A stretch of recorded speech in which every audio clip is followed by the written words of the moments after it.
Genesis 15. After these things, the word of Adonai came to Abram in a vision, saying, "Do not fear, Abram. I am your shield, your very great reward." But Abram said, "My lord Adonai, what will you give me, since I am living without children, and the heir of my household is Eleazar of Damascus?" Then Abram said, "Look, you have given me no seed, so a house-born servant is my heir." Then behold, the word of Adonai came to him, saying, "This one will not be your heir, but in fact one who will come from your own body will be your heir." He took him outside and said, "Look up now at the sky and count the stars, if you are able to count them." Then he said to him, "So shall your seed be." Then he believed in Adonai, and he reckoned it to him as righteousness. Then he said to him, "I am Adonai, who brought you out from Ur of the Chaldeans, in order to give you this land to inherit it." So he said, "My lord Adonai, how will I know that I will inherit it?" Then he said to him, "Bring me a 3-year-old young cow, a 3-year-old she-goat, a 3-year-old ram, a turtle dove, and a young bird." So he brought all of these to him, and cut them in half, and put each piece on the opposite the other.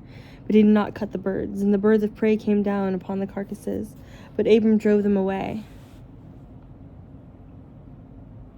When the sun was about to set, and a deep sleep fell on Abram, behold, terror of great darkness was falling upon him. Then he said to Abram, "Know for certain that your seed will be strangers in a land that is not theirs, and they will be enslaved and oppressed for 400 years. But I am going to judge the nation that they will serve. Afterward they will go out with many possessions, but you will come to your fathers in peace, and will be buried at a good old age. And then in the 4th generation they will return here, for the iniquity of the Amorites is not yet complete."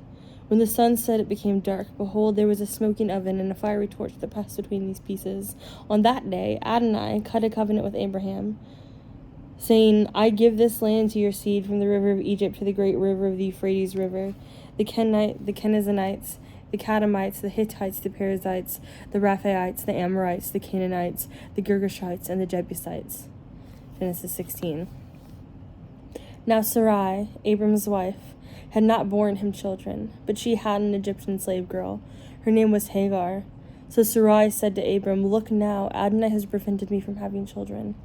Go, please, to my slave girl. Perhaps I'll get a son by her." Abram listened to Sarai's voice. So Sarai, Abram's wife, took her slave girl Hagar, the Egyptian, after Abram had lived for 10 years in the land of Canaan, and gave her to Abram, her husband, to be his wife. Then he went to Hagar, and she became pregnant. When she saw that she was pregnant, in her eyes her mistress was belittled. So Sarai said to Abram, "The wrong done to me is because of you. I myself placed my slave girl in your embrace. Now that she saw that she became pregnant, so in her eyes I am belittled. May Adonai judge between you and me." Abram said to Sarai, "Look, your slave girl is in your hand. Do to her what is good in your eyes." So Sarai afflicted her, and she fled from her presence. And the angel of Adonai found her by the spring of water in the wilderness, next to the spring on the way to Shur. He said, "Hagar, Sarai's slave girl, where have you come from, and where are you going?" She said, "I'm fleeing the presence of my mistress Sarai." Then the angel of Adonai said, "Return to your mistress and humble yourself under her hand."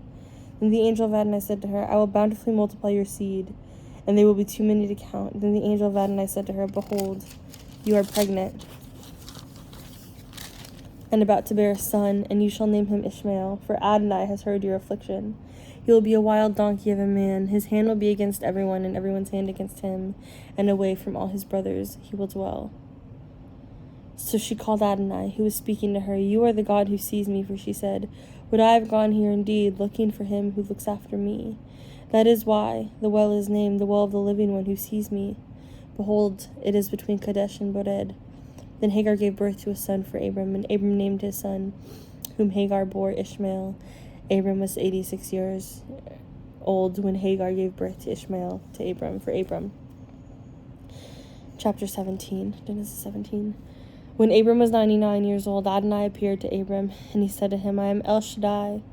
Continually walk before me, and you will be blameless. My heart's desire is to make my covenant between me and you, and then I will multiply you exceedingly much." Abram fell on his face, and God spoke with him, saying, "For my part, because my covenant is with you, and you will be the father of a multitude of nations. No longer will your name be Abram, but your name will be Abraham, because I make you the father of a multitude of nations. Yes, I will make you exceedingly fruitful, and I will make you into nations, and kings will come forth from you. Yes, I will establish my covenant between me and you and your seed after you throughout their generations for an everlasting covenant. In order to be your God and your seed's God after you, I will give to you and to your seed after you the land where you are an outsider, the whole land of Canaan as an everlasting possession, and I will be their God. God also said to Abram, As for you, my covenant you must keep, you and your seed after you throughout their generations. This is my covenant that you must keep between me and you and your seed after you. All your males must be circumcised. You must be circumcised in the flesh of your foreskin, and this will become a sign of the covenant between me and you. Also, your 8-day-olds must be circumcised, every male throughout the generations, including a houseborn slave or a slave bought with money from any foreigner who is not of your seed. Your houseborn slave and your purchased slave must surely be circumcised.